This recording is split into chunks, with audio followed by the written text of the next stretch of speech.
मसीह में आप सबकी सलामती हो। उम्मीद है आप सब सलामती से होंगे, खुश होंगे। तो आज फिर हम आपकी खिदमत में हाजिर हैं। तो इससे पहले कि हम कलाम मुक़द्दस में से कुछ सीखें, हम चंद लम्हों के लिए अपनी आंखों को बंद करते हैं तो खुदा से दुआ करते हैं। ऐ खुदा बाप, तेरी शुक्रगुजारी करते हैं, मौका बख्शा है खुदा हम सबको। ऐ खुदा तेरी शुक्रगुजारी करते हैं, जो चैनल को देख रहे हैं उनके लिए भी, और ऐ खुदा हम सब के लिए भी तेरी शुक्रगुजारी करते हैं। खुदा तूने हमें ये मौका दिया, ये ताकत बख्शी, तौफीक बख्शी, ताकि तेरी ऐ खुदा तेरे कलाम की बातों को ऐ खुदा एक दूसरे के वसीला से सीखने वाले बने। ऐ खुदा हम में से कोई उस्ताद नहीं, हमारा अच्छा उस्ताद पाक रूह तू ही है जो हमें अच्छा गाइड करता है। तेरी शुक्रगुजारी करके मांगते हैं यीशु के नाम से, आमीन। तो अजीज़ों, आज जो हमारा टॉपिक होगा वो टॉपिक है मोहब्बत, लव, इश्क। खुदा से मोहब्बत कैसी होनी चाहिए और मोहब्बत है क्या, मोहब्बत के बारे में हम सीखेंगे।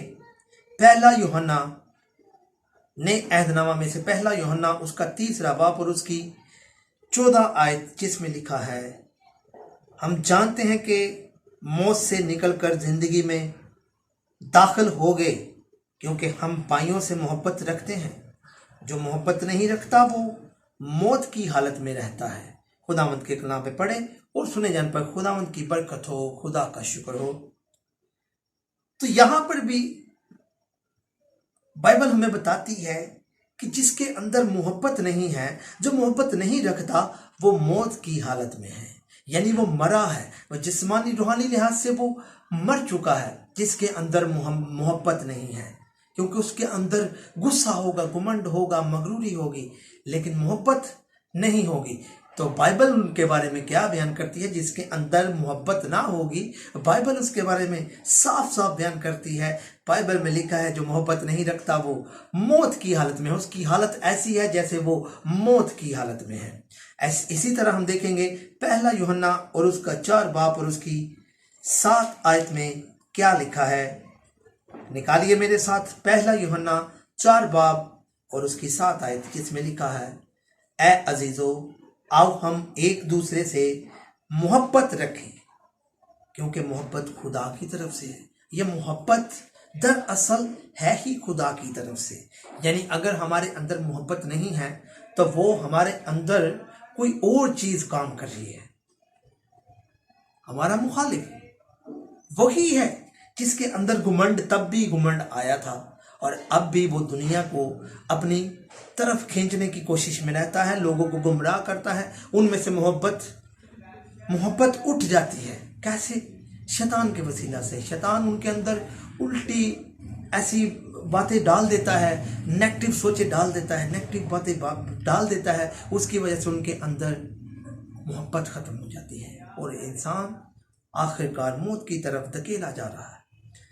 और जो कोई मोहब्बत रखता है वो खुदा से पैदा हुआ है, यानी जिसके अंदर मोहब्बत है, बाइबल उसके बारे में कहती है कि वो खुदा से पैदा हुआ है और खुदा को जानता है। जिसके अंदर मोहब्बत होगी वो खुदा को जानता है। यानी अगर किसी के अंदर मगरूरी है, हमाकत है, मोहब्बत नहीं है, तो वो कहे कि मैं खुदा को जानता हूं, तो झूठ है। बाइबल के मुताबिक बाइबल कहती है कि जो खुदा को जानता है उसके अंदर मोहब्बत होगी।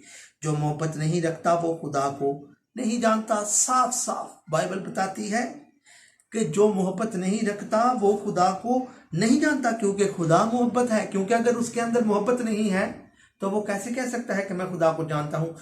खुदा तो है ही मोहब्बत।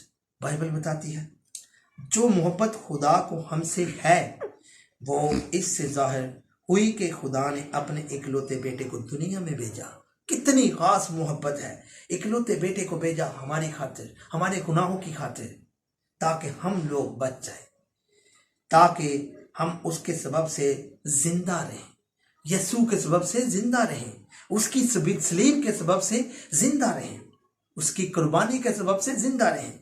मोहब्बत इसमें नहीं कि हमने खुदा से मोहब्बत की, बल्कि इसमें है कि उसने हमसे मोहब्बत की।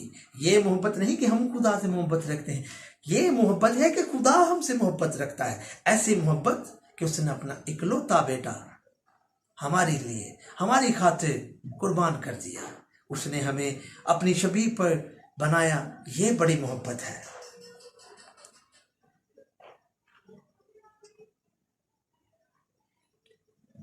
कि उसने हमसे मोहब्बत की और हमारे गुनाहों के कफारा के लिए अपने बेटे को भेजा। हमारे गुनाहों के कफारा के लिए। ए अजीजों, जब खुदा ने हमसे ऐसी मोहब्बत की तो हम पर भी एक दूसरे से मोहब्बत रखना फर्ज है। फर्ज है यानी लाजिम है, जरूर है। खुदा को फर्ज मतलब उसमें कोई भी नागा नहीं होना चाहिए। जैसे हम लिखा हुआ है बिला नागा मुकस्सों के लिए दुआ करो, ये भी हमारे लिए फर्ज है। इसी तरह लिखा है चीजों, जब खुदा ने हमसे ऐसी मोहब्बत की तो हम पर भी एक दूसरे से मोहब्बत रखना फर्ज है, लाजिम है। खुदा को कभी किसी ने नहीं देखा, कभी किसी ने खुदा को नहीं देखा। अगर हम एक दूसरे से मोहब्बत रखते हैं, देखिए कितनी बड़ी बाइबल बात बताने लगी है। देखेंगे रखते हैं तो खुदा हम में रहता है। अगर हमारे अंदर मोहब्बत होगी तो खुदा हम में बसेगा। लोग कहते हैं मैंने खुदा को अभी तक नहीं देखा, इतनी दुआ मैंने की, इतना दुआ में मैं मशगूल रहा, लेकिन अब तक खुदा नजर नहीं आ रहा। लेकिन जिसके अंदर मोहब्बत होगी, बाइबल बताती है जिसके अंदर मोहब्बत होगी उसके अंदर लिखा है एक दूसरे से मोहब्बत रखते हैं तो खुदा हम में रहता है। खुदा फिर हम में आके बसेगा अगर हमारे अंदर मोहब्बत होगी। और उसकी मोहब्बत हमारे दिल में कामिल हो गई है। उसकी मोहब्बत हमारे दिल में कामिल हो गई है। खुदा से मोहब्बत कैसे करनी है, मरकस 12 बाब और उसकी 30 आयत में देखेंगे बाइबल हमें क्या बताती है। खुदा से मोहब्बत कैसे करनी है। मरकस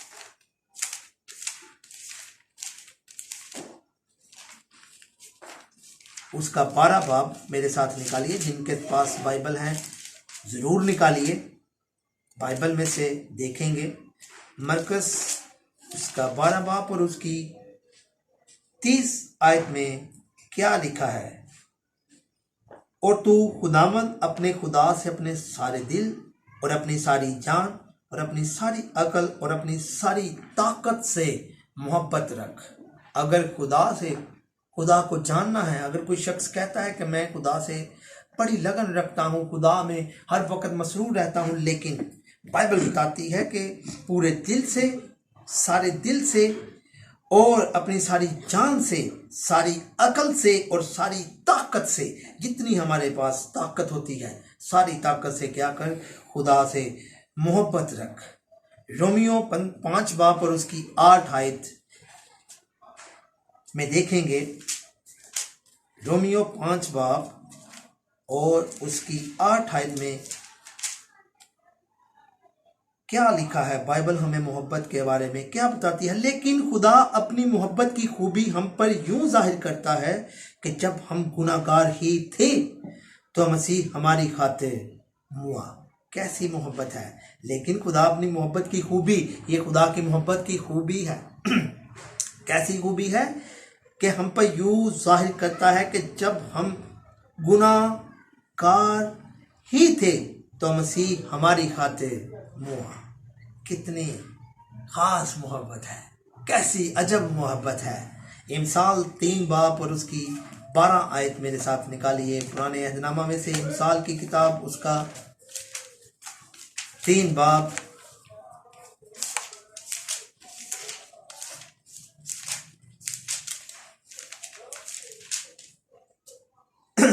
और उसकी 12 आयत, जिसमें यूं लिखा है क्योंकि खुदावंद उसी को मलामत करता है जिससे उसे मोहब्बत है। यानी आजकल अगर कोई शख्स किसी पास्टर के वसीला से खुदा किसी से कलाम करता है, किसी पादरी के वसीला से, किसी मुबशर के वसीला से, किसी के वसीला से भी खुदा अगर किसी से कलाम करता है तो किसी टाइम कलाम सख्त जाके लगता है हमें। जाके ऐसा लगता है कि हमें यही लगता है कि ये शख्स लगता है मेरी हालत को जान के जो है ना मेरे साथ ये कलाम कर रहा है। लेकिन बाइबल क्या बताती है, अगर क्योंकि खुदा उसी को मलामत करता है। अगर आपको कोई पास्टर आकर मलामत करता है, आपके गुनाह से रोकता है, आपको किसी बुरे काम से रोकता है, तो इसका मतलब है कि खुदा आपको उसके वसीला से मलामत कर रहा है। खुदा आपको रोक रहा है कि ये काम ना करो। खुदा आपसे मोहब्बत रखता है, आपकी सलामती चाहता है, आपको बचाना चाहता है। हालेलुया। इसी तरह देखेंगे नए अहदनामा में से फिर से रोमियो उसका 8 बाब, निकालिए मेरे साथ, रोमियो उसका 8 बाब और उसकी 35 आयत में लिखा है, कौन हमको मसीह की मोहब्बत से जुदा करेगा? मसीह की मोहब्बत से हमें कौन जुदा करेगा? मुसीबत या तंगी या जुल्म या काल या नंगापन या खतरा या तलवार, इन चीजों में से कौन सी चीज मोहब्बत, अगर हमें मोहब्बत हो गई, अगर हमें इश्क हो गया है मसीह के साथ, सच्चा मसीह से अगर इश्क हो गया है, सच्ची मोहब्बत हो गई है, सच्चा प्यार हो गया है, फिर तो ये चीजें भी कुछ काम नहीं करेंगी। अगर हमारे ऊपर तंगी आएगी, मुसीबत आएगी, जुल्म आएगा, या काल पड़ेगा, या नंगापन, या खतरा, या तलवार, इन चीजों में से कोई भी चीज हमारे ऊपर असर नहीं करेगी। क्योंकि पौलुस रसूल कहते हैं, कौन हमको मसीह की मोहब्बत से जुदा करेगा? इन चीजों में से कौन सी चीज हमें मसीह की मोहब्बत से जुदा कर सकती है? अगर हमारे अंदर सच्ची मसीह की मोहब्बत जाग गई, फिर हम सिर्फ उसी की लगन में रहेंगे।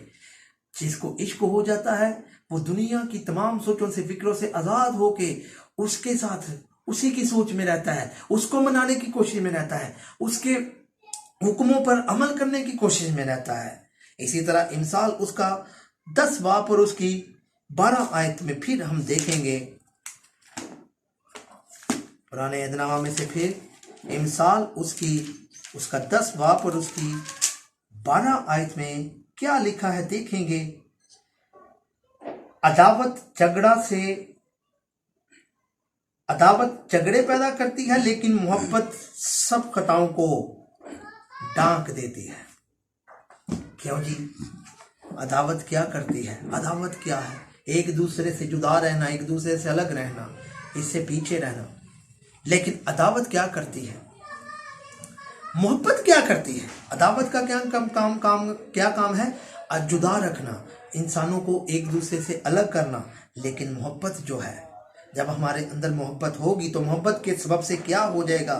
खताओं पर भी पर्दा पड़ जाएगा। जितनी भी हमने खताएं की होगी, आइंदा जिंदगी में अगर हम इकरार करते हैं, गुनाहों से छुटकारा पाना चाहते हैं, गुनाहों को छोड़ना चाहते हैं, तो मोहब्बत के सबब से ही ये चीज हो सकती है।